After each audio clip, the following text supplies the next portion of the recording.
tout bétalé a coupé l'ini. Ngai na oseng elo moko, na oseng na ba changer kolo na kombo. Et comment? Avant ba changer tata Raphaël kombo. Ba changer mon kombo comme c'est kolo na, ba comme c'est kolo na Mama Bonnette et Lombe. Fondamentalement des en matière là. Autre ça va investigation. Yo rata. Mais je ne peux pas exposer, j'ai dit que je ne suis pas mandaté tête. Mais Zolobama. Noko nae. Yo za journaliste investigation. Noko nae na papa nae. Ba leki déjà n'étando ba lobi ba mandaté mutu texte. Konga na yo le bon point. So si ne bon faut les canons la famille pour exposer. Monte ça Koufi. Yo beluni. Bonnette c'est non Bonnette on dirait une dame de 70 ans qui donne cours aux enfants de première primaire deuxième primaire. Les détails à Liwanae, je vous épargne. Et puis yebi ou poto yebi ko yebi. So beti mutu sola yolo, ayo soka kana na kapela. Mais l'avènement ya maman o tantino mwana ndeko na biso mwaso tokufa oyo, ndeto yo comprendre batu ba komo kende yolo ko visiter école wana. EP7 yolo. Elle a marqué l'histoire d'un peu de temps. Ça dit que koto to monde a kidnappé za basi, koto to monde a miyibi. Bazo régner dans les réseaux sociaux. Tout le monde va livraison à domicile. Autour de moi, c'est ça, ni na tekaka. Na livrer à domicile. Ah. Moi, je veux que. Na moni oki manopé du sola Bonnette mais batuba e backer. Oh. Monte ça Koufi. Yo beluni. Tout le monde il fallait pour pas annoncer stade naya ça là qui live. Azon ici babila mana ba droche mais tout ça. On peut dire fallait pour pas bien organisé que le roi de la forêt ou... Non, je ne dois pas dire qu'il est organisé plus que le roi de la forêt. Nous avons besoin de tout ça, la comparaison en été. On doit rester avec la personne au Tani Combo. Fallait pour pas. Et fallait pour pas marcher sur les erreurs. Il y a un précédent. Il y a un erreur. Il y a un erreur qui soit sali événement. Il y a un erreur qui est petit. Il y a un erreur qui est Nouvelle tendance est faite, nouvelle tendance est faite, nouvelle tendance est faite, Rentrée Radio. Dans les soucis de vous informer, divertir et vous former, Nouvelle Tendance, votre chaîne, met à votre disposition des applications, radio et télévision. Comment installer? C'est simple. 1. Rendez-vous sur Play Store ou App Store. Tapez TVNT pour la télévision et RNTFM pour la radio. Pour répondre à vos préoccupations, contactez les bureaux. Merci pour votre acte de bienveillance. C'est compliqué, en fait, Abraham... Bienvenue très chers téléspectateurs dans votre émission Parlons Paix, Parlons Bien. Une émission qui vous suivez de partout. Nous vous disons bien de bonnes choses. Alors très chers téléspectateurs, aujourd'hui nous allons parler de tout sauf rien avec un expert en communication. Il est analyste. Que vous savez, nous aimons bien l'inviter dans notre plateau. C'est pas n'importe qui. Lui, c'est Marc-Olivier Mouka, à qui je dis bien de bonnes choses et bonjour. Merci, merci. Pareillement de bonnes choses aussi. Calato, Marc-Olivier Mouka. Ouais. On est Kalanayo. Kalana plateau. Na plateau a été mais Kalana na parlons bien. Je pensais déjà je dois saluer le patron lui-même de l'espace, Alain Delé. Tu penses déjà que en retard. Déjà on a dit Kala. Parlons bien. Voilà. Hendrix Katende depuis Boston, Balandarayo. West Katende depuis Boston. Depuis Boston. Le sauveur de vie. Napesi bana tu bande konyo surtout masa tu ya namboka ya oncle Sam na Boston napesi fi pensa na mwa za kuna nani comment il s'appelle encore Kombo Kiminga ya okimanga bapel mikolo yo te ya okimate Mao Boss Mosebi le noble c'est un ami, il est là aussi na Katia Dallas.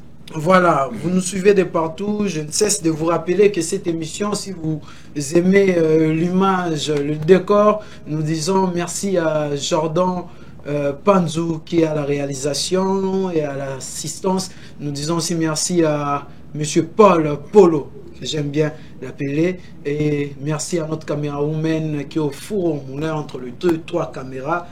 Léonce, à qui nous disons merci et bien de bonnes choses. Voilà, Marc-Olivier Mouka. Actualité est dominée par le décès de Madame Bonnette Elombe.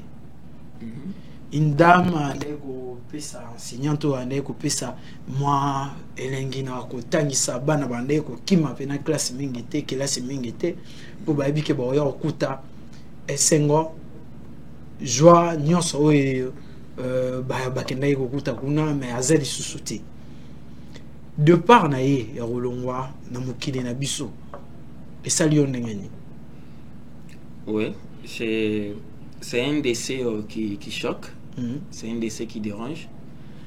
Je dois commencer aussi par faire un clin d'œil à l'équipe technique. Nous avons échangé avec un bic dans papier. C'est-à-dire qu'on coma quoi. Ça fait du bien. Ouais, ça fait du bien. Jordan Panzou, qui mérite bien de bonnes choses. Lui, on a toujours parlé de lui positivement en coulisses. Je dois aller saluer. Parlons de Bonnette. Bonnette, c'est... Bonnette, on dirait une dame de 70 ans qui donne cours aux enfants de première primaire, deuxième primaire. Une dame de 70 ans, mais qui donne cours aux enfants de moins de 10 ans. Ça, c'est que Bonnette, na matière na nature na yona parce que comme ici on a 65 ans 60 ans c'est-à-dire bako bandokangisa premier A premier B premier C premier D comme ça salle moko betiki atangi. Ouais, c'est une perte énorme à 32 ans, trop jeune. Na mona ba tantino ba trémousser ba corps. Donc, les parties corporelles, un exercice sur les réseaux sociaux, envie. Kidnapper, c'est pas kidnapper, envie. Mibi, envie. Killer, tueur, envie. Mais, et une formatrice qui nous quitte à fleur d'âge. Les détails. C'est triste. Les détails à Lyon, je vous épargne. Non, je dis je vous épargne et puis j'épargne. Azam oui. Mais Yosa journaliste investigation. Nogo nae na papa nae. L'équipe déjà n'est pas lobby mandaté mututé. Ce qu'on a le bon point. Bon. Eza fait. Osamba dia. Oui, bien on PV. Nasambaki il y a pas longtemps après émission na salaka na papa ya Mwana Tsuka. La dernière fois que moi je me suis présenté sur un papier comme ça tout nanga osamba la monokoni. Quand j'ai dit au magistrat là que non osamba linga là. Abi mba liboso la journaliste là osamba linga ngabi na osamba linga là depuis abanda okoma. Encore linga. Aussi ça va papier. Bon, Marc Olivier Mouka. Ndekwa kei atiki biso atiki famille na ye. Ouais. Mais Eroyo Hollandais di ba makambo. Ezali d'une manière naturelle, tu vois hein? Je suis pas Dieu. Hein. Pour non le naturel surnaturel non, je suis pas Dieu, c'est parce que tu msuba lo ba kufina poison ba triquer msuba zolo ba mbanda na ye. Okota na page na ngai Muka World, mona que j'ai publié ma cambo poison mais au conditionnel. J'ai bien écrit elle aurait été victime d'un empoisonnement. C'est-à-dire je pèse exposé na na page na ngai et elle aurait été. C'est-à-dire je garde ma cambo na comme détail. C'est-à-dire yo lo ba na mamambanda. C'est une belle femme. Oui, j'ai dit c'est une belle dame. Si les réseaux sociaux, oui, c'est tout le monde qui peut courir derrière elle. Tu vois? Alors moi aussi. Est-ce que tu as l'acception j'ai dit que bando courir derrière elle, c'était à elle de gérer. Ce gars quoi il a poule, il y a un système à break. Il y a mon anzambe nae, il y a mon penal liwa nae. Tout ce que moi je peux soit solliciter, quoi, il y a un système à nini. break des breaks. Et l'excellent à nini. Oui, il y a Zéro. pourtant, on a souhaité 3 fois, on a passé à Denis, on a tourné un pétain. Et l'excellent à nini, Passé il y à a nini. passé à Denis, il y a un break des breaks, papa. Au solo, là, les gens m'amènent. Na tourné déjà, papa. Na bon, na tourné été, mais na zane. break. Na zane, il y a un na zane déjà 3 ou 2 fois.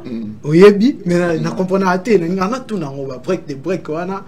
Tu vois, kaka. Bon, écoute, à Kaka, break, ils ont peut-être un bon mot break. Moi, si break, tu vas break des So breaks. break des breaks. C'est-à-dire 0D, 03, break des breaks. Ah, donc, tout comment on y voit. Bureau 1, bureau 2. Bonnet, elle a eu deuxième bureau. Non, non, non, non, non. Je ne suis pas venu. J'ai un mandat à famille n'a été. Papa n'a été. Na grand frère maman na ye ba l'équipe déjà na tv ba mandaté mutute abeta le solo ya liwa ya mwana na bango mutata moko te abeta la mutu support pour na ko so mbongo ya matanga ya mwana na bango. C'est-à-dire moi je ne suis pas mandaté. Moi j'expose les valeurs. J'ai bien dit na bano mona bonnette neti maman moko ya 70 ans mais na bana il y a moins de 10 ans. Admettons que Bonnette avait déjà 65 ans. En maturité, ça y est, ma cassi. Au moins, matière à zaïna mo. C'est-à-dire que y a ça moi na nini ou abando tanga na classe au Bonnette on doit pesa ku ou abando kima. Je pense que bana wana bazai bana bando la moso ba parents na bango na tongo. Je dois partir à l'école. Je dois partir à l'école. So epé papa to maman abi mbongo à transport C'est-à-dire exact. ceux qui ba bengani mo na classe. Moi na kolela. Moi na ça nini a kolela. On a réhabilité l'école. On a réhabilité l'école parce que c'est tout ce qu'elle faisait. On a réhabilité l'école. Tu vois? On a réhabilité l'école parce que mon acquis bonnet à ça la bien. On a réhabilité l'école. Vous voyez? L'école tout ça. Non, on a autant comme on a aussi la publicité comme T'es mon tout oui, on t'a tiré couleur on a sur les cas au 4. Non, non, non, non, non. Je ne suis pas dans ça. Je ne suis pas dans ça. Moi, je veux que. Na moni oki manopé du sola bonnet mais batuba et bac très chers téléspectateurs bato bonanda. Mais na yebi les réseaux sociaux na bête ma sonne fondamentalement des en matière là. Autre ça va investigation. Yo rata. Mais je ne peux pas exposer. J'ai dit que je ne suis pas mandaté tête. So si bon faut les canons la famille pour exposer. Mais ça koufi. Oh. Monte ça koufi. Yo beluni. Zeno yo luni. Ngai na ba téléspectateurs. Yo ngi to na beta masola ko net na nenga négativité. Té négativité té. Eh siko asa koufi. To beta akufeli ni. Ngai na osengelo moko. Na osenga ba changer kolo na kombo. E komani. Avant ba changer tata Raphaël kombo. Ba changer mon combo comme ce colona, ba comme ce colona maman Bonnette et Lombe. Et c'est quoi l'état? Ba changer mon combo. Bon tata Raphaël ezani. Non bien histoire ya c'est là non, stade de martyr d'année. C'est là tozo la wana to beta. Martyr tongama kamanyola. Na yebi ke ndeko deoka songwa Rolanda biso to beta lisolo na calmement. Hein ya changer ko komisango stade di vraiment to beta. Mais yozo loba balongula épée yolo. Histoire à Yolo. EP7 Yolo, non? Yolo, oui. Histoire à Yolo. Non, histoire à Bonnette et Kokani. Mais, Bisoto est bien colonanding. Yolo. Il y a des ressortissants de Yolo, Bazaba Tambola. Ah, bah, Mouze Kinging, Bana Yolo, la Coste Bana Yolo. Nous avons besoin de sur la Yolo. EP Yolo. Au second, on a été sur Yolo. Au Kaniko Seka. De là, au yebi que nous évoluons à Yolo. Au sort évolue que chacun habite sur la épée Yolo. Et après ça EP7, ça va épée. Yolo te bien en capella, te bien en mettre taureau. Te Yolo bisuni. À part hôpital au yenini za kuna ba ya nimiki. Na Yolo qu'est-ce qu'il y a là-bas? Dis-moi qu'est-ce qu'il y a Yolo de bon au déplacé à part capella Ngoulou. Référence à Kinshasa Ngoulou na capella. Yolo ya quoi? Yolo est important. Bibliothèque exacte na Yolo. Récemment tu as découvert. Bibliothèque exacte na Yolo. Na veni na balabala ni. Ah! Bande wa Yolo. Bibliothèque exacte na Yolo. Yolo sa bibliothèque. Yolo ya mnene papa. Babi sa bibliothèque. Moi je parle de moi. Nga na yebi Yolo maître Taureau. Na yebi Yolo na capella. Na Yolo ça sa ambiance. Hein? Non, Maître Taureau, c'est pas l'ambiance. Maître Taureau, c'est l'image du football. Il y a RDC. C'est ambiance karaté, papa. Ambiance, bon, les amis. Oh. basanga na ba okay mbela mettre Toro. Yo dans Real Madrid, on Real Madrid. Na mda Real na mda Si naza vous imanye. négligez mettre Toro point. Non négligé te na imanye. Voilà. C'est le problème. C'est que j'ai dit. Mais na yebi ke Toro Moi, à te Yolo, les être au moi, à Yolo, je connais Yolo, il y a Maître Toro, na hôpital wana, il y a Mounene. Na oui football les a divers. Na bi hôpital wana Mounene, il y a banémique. Hôpital mo ezana Yolo wana, eza hôpital Mounene, maman Denise déjà akenda déjà kuna. Très bien. Akenda ko réhabiliter yango. Hôpital Mounene na ndé toza boye je crois na RDC. Si je me trompe pas na RDC, hôpital Mounene o bazwa soin, il y a banémique. Très bien. Vous comprenez? À part ça, so beti mutu sola Yolo, ayeb soka kana na capella. Mais l'avènement ya maman oyo tantino mwana ndeko na biso mwa soto kufa oyo ndeto yo comprendre bato bakomo kende Yolo ko visiter école wana et cette Yolo c'est une grosse affaire baso école wana ba changer mon combo Bonnette et Lombe ba comme cette école wana école et Lombe et si ça va rien nous coûter ba venir changer ba combo wat Les hommes à bêter. Ba venir changer ba combo tabula ya zo combo suggestion. tabula ya zo combo Kester na kikwiti il y a une grande avenue, Bachana Monument. Une grande avenue. Et vous avez bien ma cadam, comme ça en combo, et mené à Moubiala. Nakikwiti. Taboula ya ça. Va changer combo. Bazo boum, d'abord changer combo. Est-ce qu'il faut pas changer quand va combo na ba ya bato se ba kofi. Et ça la bon c'est l'histoire. Ce ka muta kofi. Mais sur remarqué, sur na yebi na Madera eza na ville moko na cité moko na Madera ba pesa combo ya Cristiano Ronaldo. Ah, on a dit ça? T'es na Madera, na Portugal. Na Portugal, na Mboka na Bango. Mais c'est normal. Eh ben, rien que ce que ça la carrément. Mais yo, tu dis rare fou muta kufati. T'es yes quoi koufi? Tout ça là, moi. Y'a un lobby. Na ndenge siko. Est-ce que faut rendre mon hommage? Faut rendre muta. C'est une mort. Oh ya bonnet, c'est une mort de ben un décès inopiné. C'est-à-dire que a koufi peine à fleur d'âge. Oui. Elle a marqué l'histoire. Elle a marqué l'histoire. Elle a marqué l'histoire. Elle a marqué l'histoire d'un peu de temps. C'est-à-dire que Koto tout le monde a kidnappé Zabassi. Koto tout le monde a mis Yibi. Bazo régner dans les réseaux sociaux. Tout le monde a livraison à domicile. Autour de moi si ça ni na tekaka.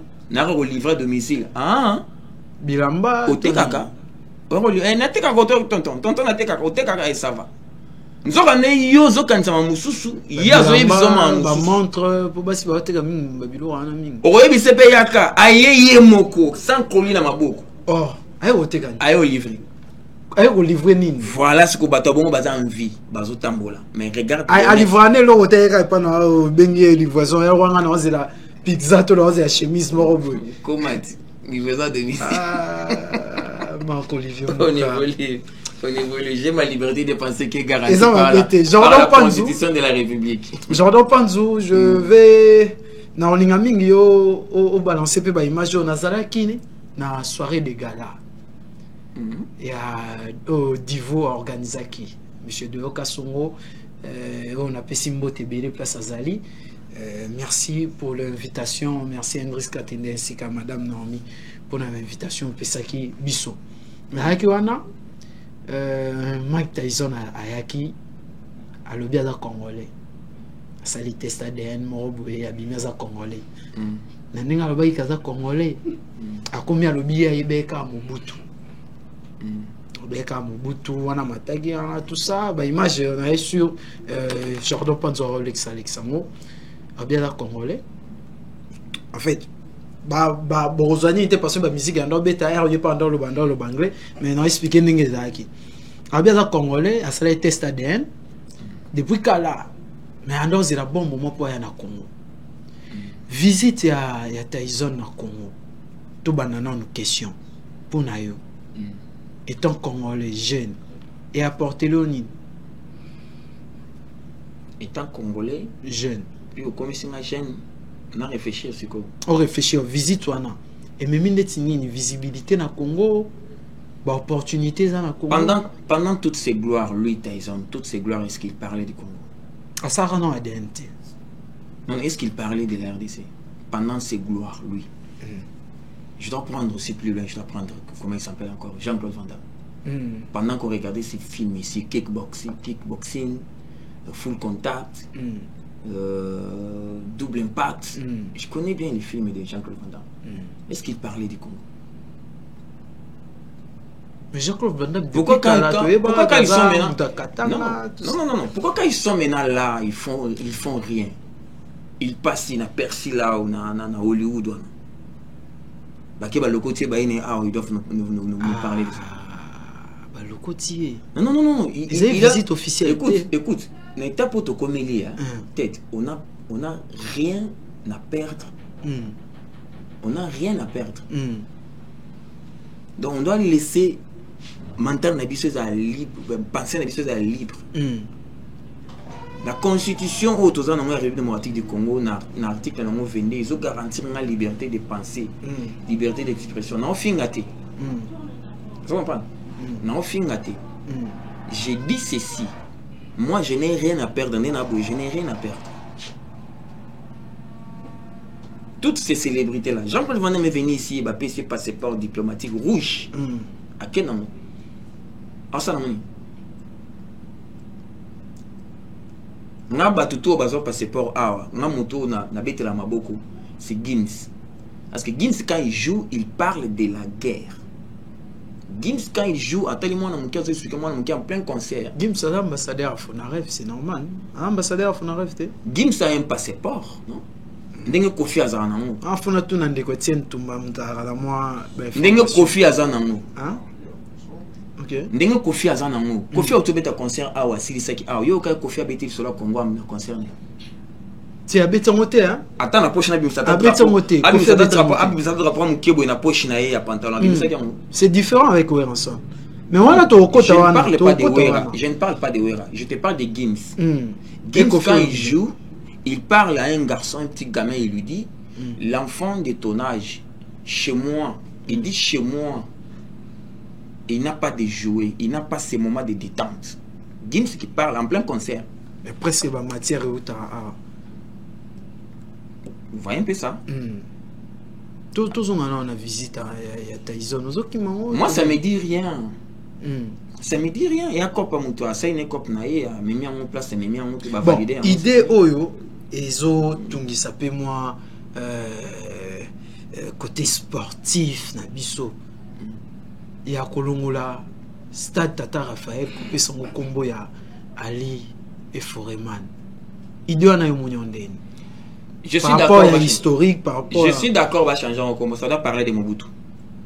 Ah. Oui. Ouais, d'accord, on a des occasions. On a d'accord. On va changer pas des occasions. Je ne maîtrise pas des occasions.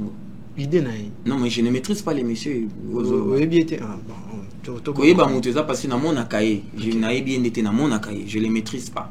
Voilà, l'idée a changé comme idée. Moi, j'ai dit ceci. Stade baptisé en haut Ali Bomaye. Moi, je viens avec moi. Ali Bomaye. Ali Bomaye. Ali Bomaye. Parce que plaque moko ya mumunde ba comment n'a pas maréchal. Ceci est l'œuvre du maréchal Mobutu. Basi plaque car déjà où na pas maréchal. Ba yiti ba tiens ce qu'on a martyr na Tata Raphaël on a. Ce combat fit l'œuvre du maréchal Mobutu Sese Seko Kuku Bwendo Wazabanga. 1974. 74 voilà. Et Tikalibo. C'est-à-dire quand les enfants vont venir lire l'histoire, bah autant un combat Mobutu. C'est au point au poni combo Ali Bomaye. Ali Bomaye parce que c'est ça d'ailleurs la forme de la chose. C'est la forme de l'événement. Quand Ali Azoki Mambang la bala bazobele Ali Bomaye, Ali Bomaye. C'est ça. Ali Foreman, c'est vous avez deux combats du siècle. Quand on parle déjà d'Ali, on voit Foreman. Ok. Mais les cris, Mundela Zanango, histoire, il y a événement, c'est Ali Bomaye. Très bien, très bien. Donc, et puis, Bazoasko plaque, Bacha plaque. Ce combat, cet événement, fit l'œuvre du maréchal Mobutu Sese Seko Kuku Bwendo Wazabanga, président de la République de 1965 à 1997. Ezo salo nengeni ni sogiyo ozo changer ba histoire pour oya o cha histoire mususu ekote kana kati ya histoire o dira ki déjà parce que tout na changement ya kombo lobi ba changer école à Yolo et puis tu as parlé de l'histoire Yolo za histoire ti tolongo wana tu es na Tata Raphaël. Est-ce qu'il faut effacer pena histoire à Tata Raphaël na mboko avant Tata Raphaël Ils arrêtent. Ils ont stade du 20 mai, na Tata Raphaël. Ah. Liboso na mwe banara Tata Raphaël, après comme 20 mai. Ils ont dit Tata Raphaël. Tu benga encore bongo kaka. Tata Raphaël. Ils arrêtent Tata Raphaël wana bakuma pe na stade. Kasi batika encore comme référence, non? Bah comprendre que 20 mai histoire à 20 mai. Tata Raphaël est pour beaucoup dans notre histoire. Histoire à 20 mai, histoire à 20 mai ça histoire ni. Il y a balit. Et apporta pe mingita. Mais Tata Raphaël a sali mingi, a sali ba na balle en football. Bah Zagin les étoiles ou les stars, je pense. Yango bimisi ba Vita. Aeko sponsorisé Imana. C'est pas grave. C'est pas grave. C'est histoire monene. Non, c'est pas grave. Bah tu vas ça dans le football, bah ça avancer parce que oui tatuaire. Oui. Ah, tatuaire là ils sont côté dans stade de quoi qui ballon mukeboyi. Stade Imana ba telemi. Alors tu peux baptiser peu comme quelque fois tu baptiser peu comme on est tatuaire. Très bien. Voilà Marc Olivier Mouka. Moni entre nous Congolais, il y a toujours de Kobendana. Nabi que ça opérateur culturel peut monene nambo. T'es non certifié. Je suis simple chroniqueur. Fausse modestie. T'es nara chroniqueur. Toi n'ingano tozara tusugara. T'es surtout un document en tant qu'opérateur. Na ozara. Au moni même équipe à la ville calme. Balé kinayo oh ningara mingi. Comment il va Aristote?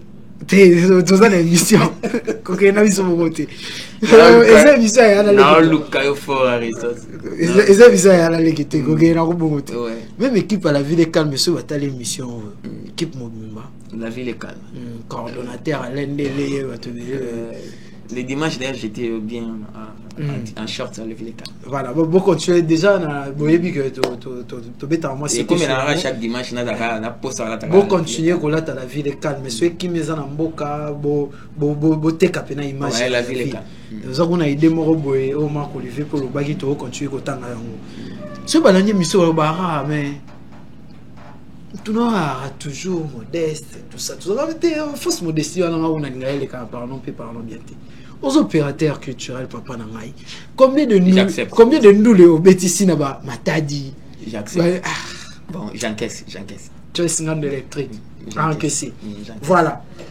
Marc Olivier Mouka musique ya Congo façon e kendelaka komona lelo oyo Weranson na Adidas Arena concert oyo la moussi sous génération berceau et la moussi sous les rois de la forêt. Ils ont ici une actualité en tout cas. Voilà, parce que après Moroté, Zagina moi, Tengu, mais ils ont ici une actualité.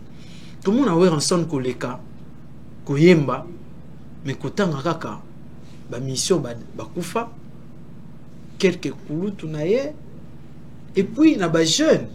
Ayebi que ba jeune ba belé on a 5e génération to benga en 5e génération malgré on a ngote ba benga 5e génération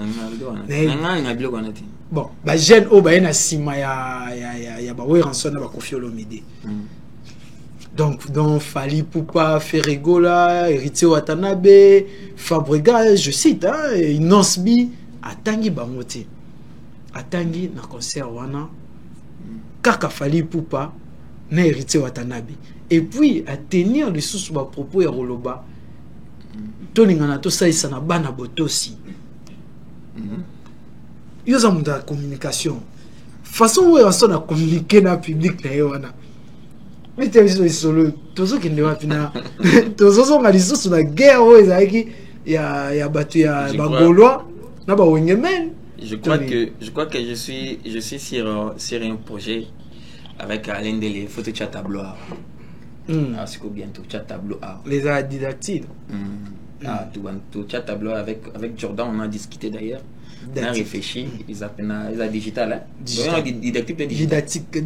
Didactique. Voilà. Maintenant la chaîne on doit faire ça. Il y a ceci. La musique. Il y a beaucoup de cannabis et il y a une histoire.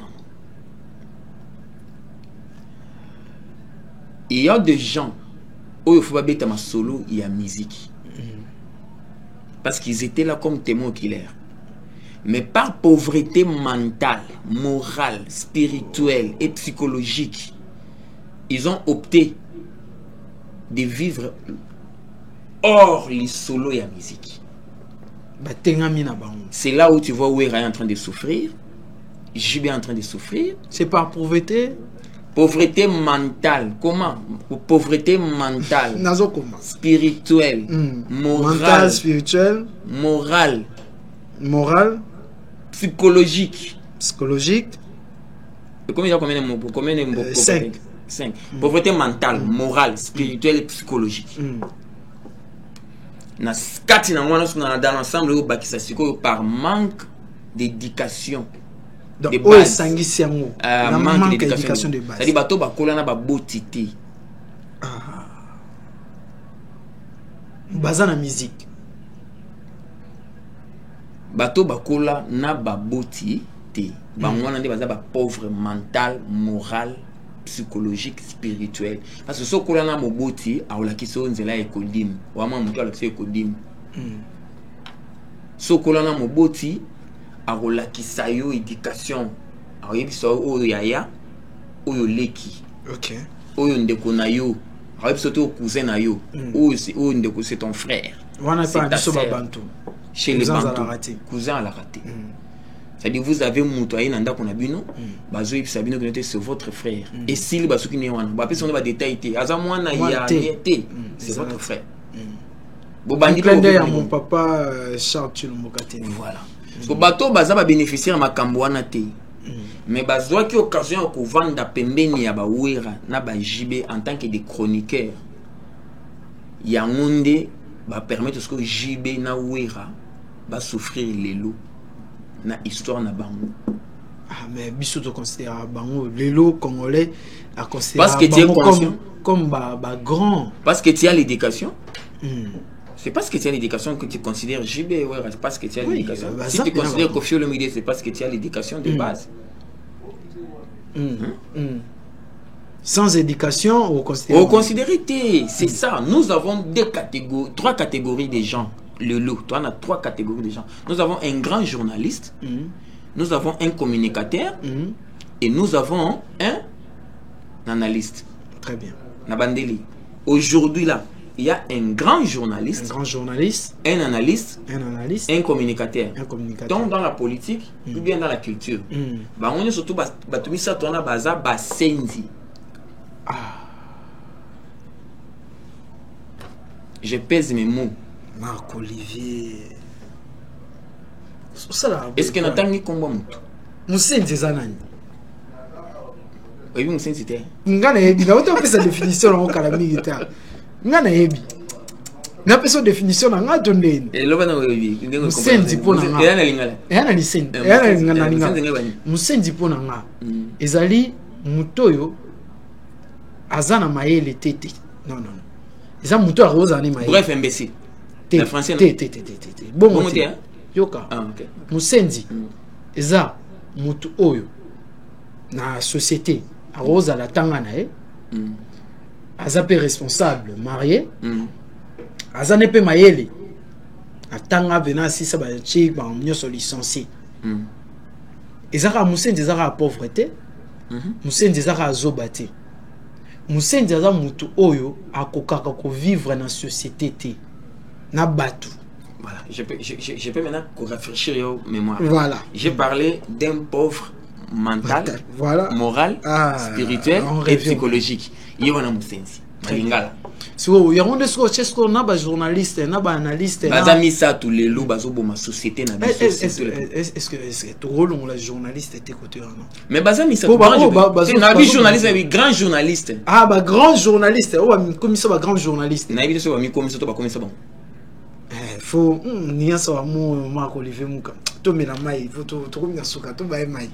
To me la mai. Mai on ba futi ouais. Ba futi. Et où t'es on va Caribou pas Sandra. Dada na biso Sandra. S12. Et où t'es on va Caribou to me la mai. Hello missionnaire isa matata. D'ailleurs ça va signaler que to comme na suka. En fait, il y a ceci. Nous devons accepter il y a Kolala Nzala, mais Kolala la dignité. Moi, mon père m'a donné ça. J'aime bien quand Jean-Luc parle souvent de son père. Moi aussi, je dois parler de mon père. Moi, mon père m'a donné ça à 22h. J'avais pas sommeil parce que j'avais pas mangé. Et là, on les a quittés. Mon père m'a donné l'eau à 22h. Oui, bien, bois de l'eau.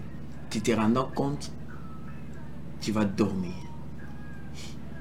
Et tu te rendant compte que tu es réveillé. Et c'est un autre jour. Ne pars pas demander à manger chez les gens. Bois de l'eau. Et je me suis rendu compte que na milima ina lali. Na surtout kaboye. Kokodiako. Nanzala depuis l'hôpital il a quitté. Ba finga kio le kosote pas batou. Ça dit na kemandete, c'est mon je dis c'est mon père, c'est une éducation. Je parle bien, c'est mon père qui m'a donné de l'eau. Et ma mère qui me disait que sur OK papa camarade no monde ke ba ocha bilo roler la mesa bimakima. Oh. C'est ma mère qui me disait ça. Bonani. Mais c'est l'éducation et pas batou. Enrôlé pas batou te. Il dit pas batou. Tu me batou la beta ma trop pour na ngwe. Yo bandolia. Te, na beta ma tonde. Pour liaki. Te pour na liaki te. Et bonne. Po na zaeki wana na moment batu ba olia. Mais boy olia. Na bona ngo dami. Te wana on sama be. Kalomaka. Faut ngozonga. Ona limonana wala set. Voilà, je disais pour chiter. Au moins ce que ba ouais ranson wana, baza na difficulté ce ko ya bato ko lobela bango, banani bato bazaki na bango pembeni. Il y a des gens qui ont fait la chronique aux côtés de Weranson et JB Piana, qui ont la difficulté de parler de ça. Okay. Et maintenant, Weranson, aujourd'hui, là, où on est en Didasona, Wera se bat seul face à son histoire. Wera est seul face à son histoire. C'est-à-dire l'homme moissonnera. Est-ce que yo qui place Wera ayembi nzembo banzembo sikawa sali o asali na morote asali na banini weka ayembi on. Exact nzembo ba oyeba. Azembo banzembo kaka ya kala. Ba yebi on ta. Maintenant pourquoi nzembo banzembo kala? C'est son histoire. Bana na bazana kati ya salle. Banzembo wana tolingana to salisana Wera yemba ngona 2000. Mais na kati ya salle il y avait des enfants de 20 ans. De 22 ans, de 23 ans. Mais Wera yembi nzembo na Bercy na 2000. Ba papa ya bana ndé bazana na kati ya salle. Mais bana na siko bazo victime ya nzembo wana. Génération berceau. Quand Wera te prend un enfant qui l'annonce, qui l'annonce, qui prend les micros, qui crie. Il y a un bana âge ya mwana wana. Bando batel concerté. Batali hein. Batali hein. Réaction parce que moi on a na TikTok, voilà, réaction c'est quoi bana nezani. Na concert Zolanda, réaction à bana âge wana ezani. Papa on doit aller voir Weranson. Pourquoi pas moni mwana qui est na concert à valoriser Wera. Wera garde l'histoire de ce qu'il a bâti comme empire. On peut dire qu'il est vraiment un phénomène hein. Oui. Il garde l'histoire. Wera a toujours recruté un JB dans l'orchestre qui est un ferry. Ça c'est une histoire. Wera a toujours recruté un JB. Format maison mère ensemble. Non, j'ai dit ceci. Fer a été recruté dans la maison mère. J'ai dit ceci. Wera, quand il s'est rendu compte qu'il n'a pas JB, à s'accrocher qu'il n'a ferry. Ah, recruté qui a été. Wera, quand il s'est rendu compte qu'il n'a pas Blaise Boula, il s'est accroché à Serge Mabiala. Ah, Serge Azalaradi. Wera, quand il s'est rendu compte qu'il n'a pas Alain Makaba, il s'est accroché à Flamme Kapaya. Très bien. Et puis, Wera a évolué comme ça. Puis les loyaux.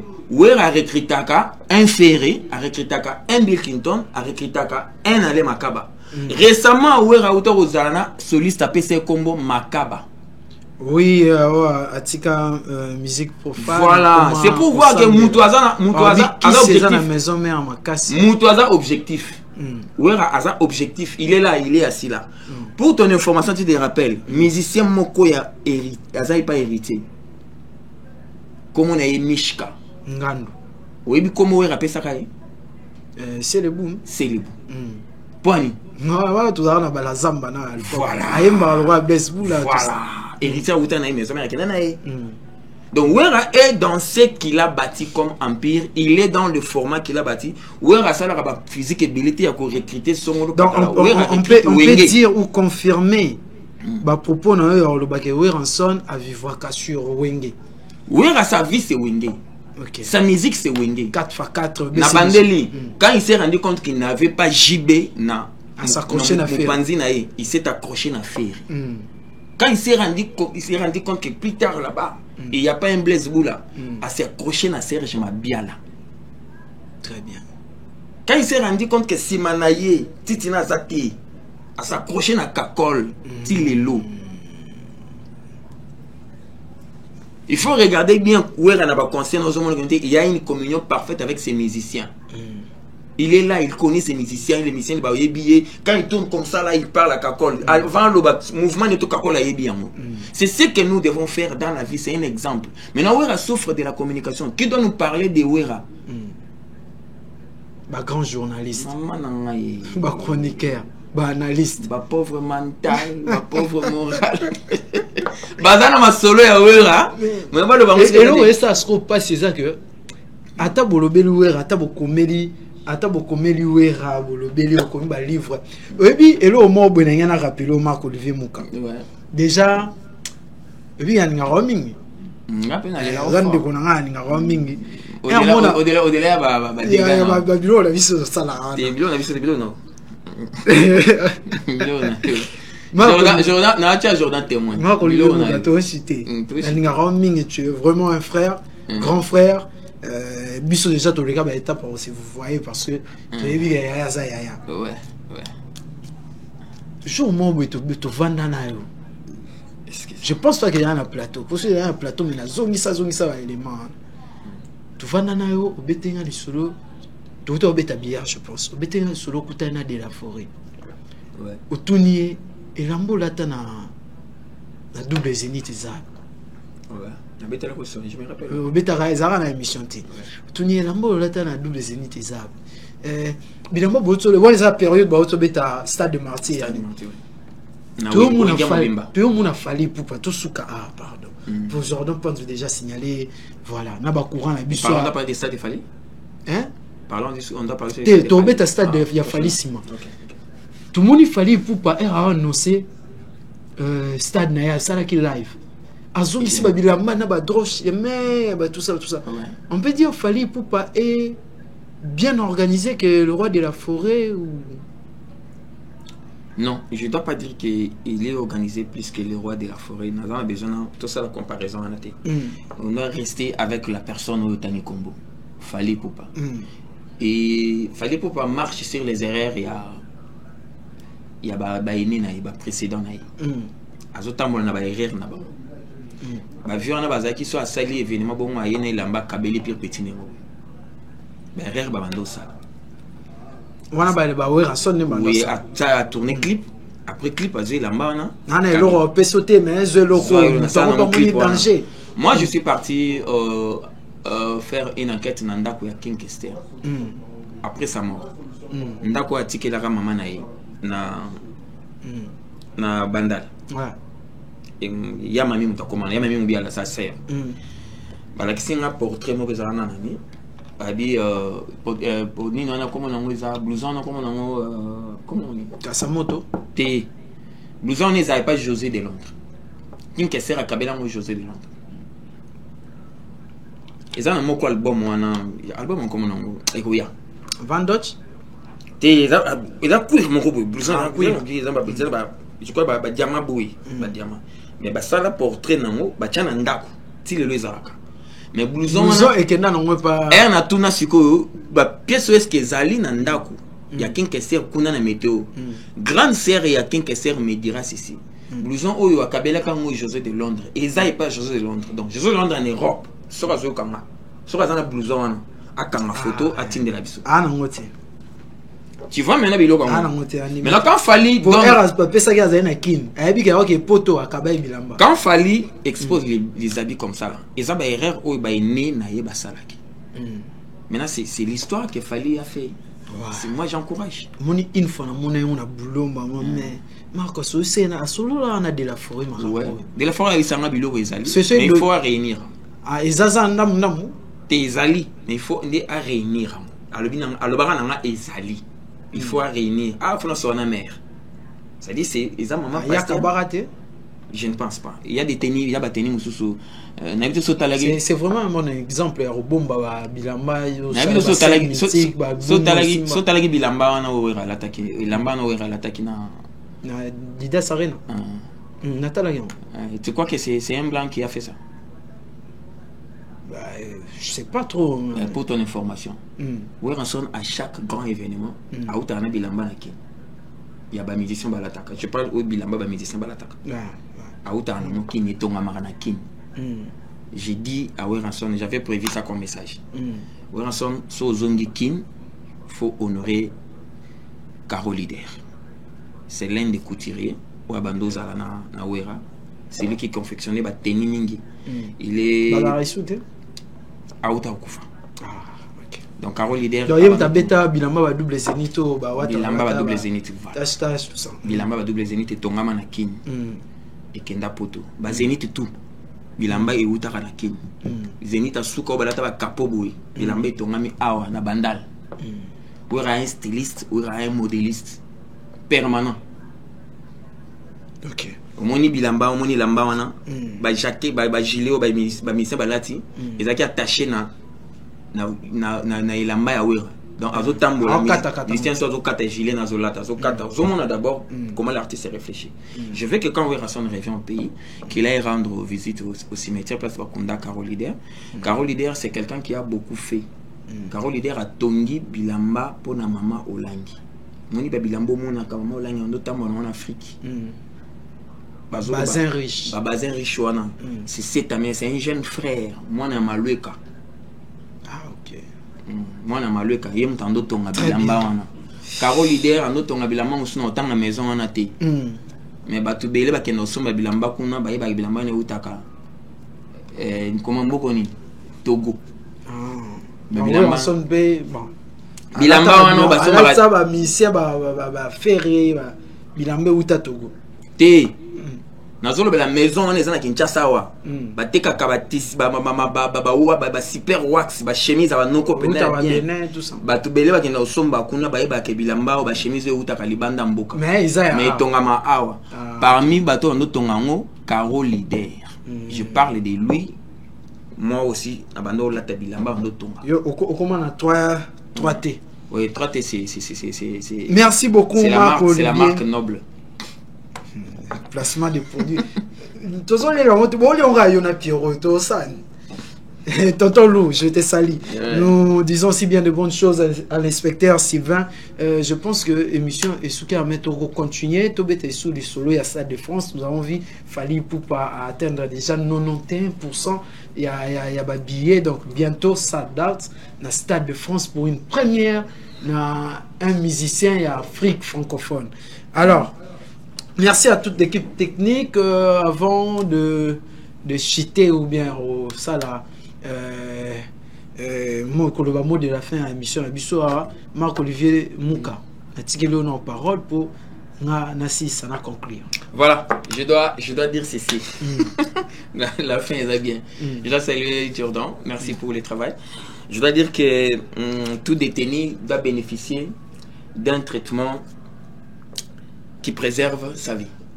Tout détenu. Très bien. Là, je condamne. Voilà, je condamne. tous les gars, on peut vite faire. Voilà, je condamne. Je crois que Bazo Samba. Honorine Porsche. C'est comme on a mon bouillon, c'est comme Honorine Moukuna. Comment on a Honorine Moukuna. Adam Nini. T'es tous en si j'ai pardon.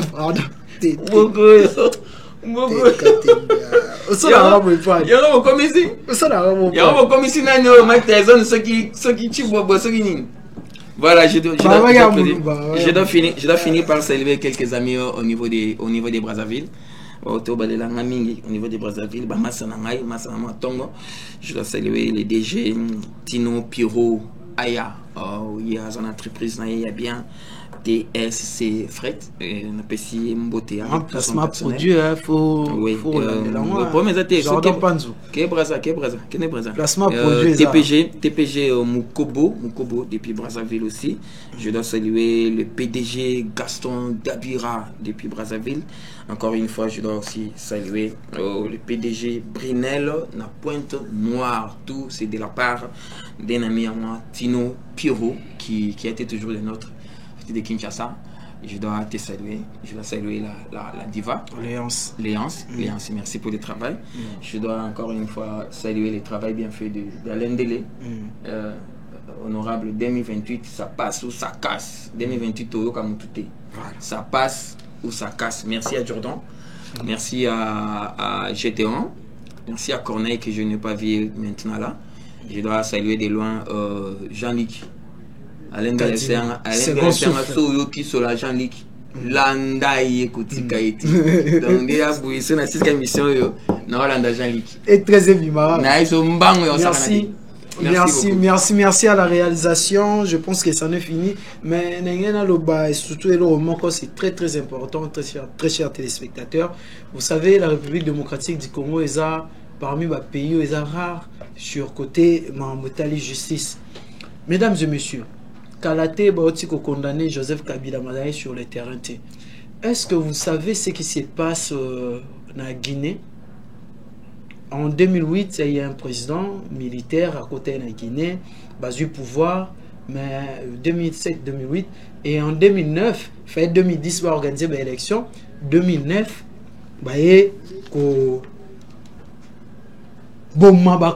Guinée dans le stade il y a 28 septembre. Lilo, baza na procès, baza au samba sur yango. Mambo est interpellé bino, bandeko boniko tangisa ba makila ba congolais. Bandeko boroboma ba congolais, makambo interpellé bino. Vous avez le président Lelo, lobby, Rui Koko Mapé, condamné ou interpellé. Alors, on s'arrête là et on dit bien de bonnes choses à l'inspecteur Sylvain Indien Bambo Tebele Place aux Ali. Je salue Joyce Ngando Électrique. Nous disons bien de bonnes choses à Tatiana Tuzola ainsi qu'à Jaël Kiskisombe.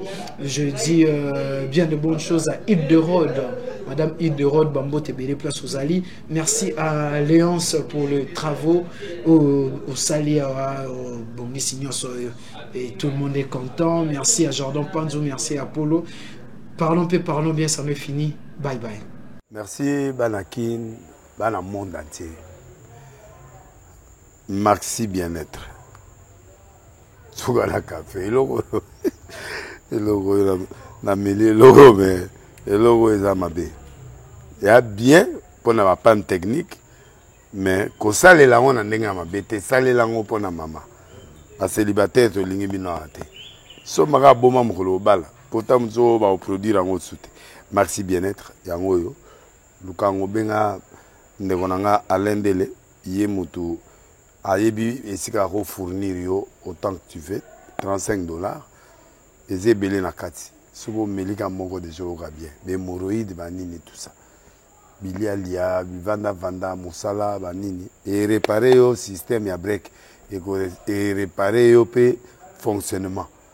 Fonctionnement, il y a break de break, donc il y a son fonctionnement bien. Tout comme les Congolais, toujours gagné le match. Vous avez défaite, pas de technique en plein match, c'est pas bon. Vous avez là et local. On a évité de dire, surtout les pasteurs, vous dites que